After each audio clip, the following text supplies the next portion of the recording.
আসসালামু আলাইকুম। আশা করি সকলে ভালো আছেন, সুস্থ আছেন এবং যে যেখানে আছেন নিরাপদে আছেন। শীতের খুব কমন একটি পিঠা হচ্ছে ভাপা পিঠা, চিতই পিঠা। এই ২ টি পিঠা শীতে খুব কমন এবং খুব পরিচিত ২ টি পিঠা।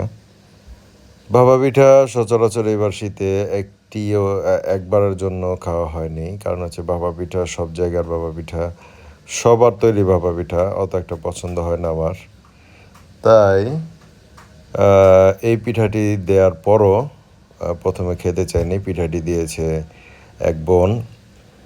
বোনকে অসংখ্য ধন্যবাদ। কারণ পিঠাটি এতটাই মজাদার হয়েছে যা না খেলে হয়তোবা এই বছরের সবচেয়ে মজার পিঠাটি মিস করে যেতাম।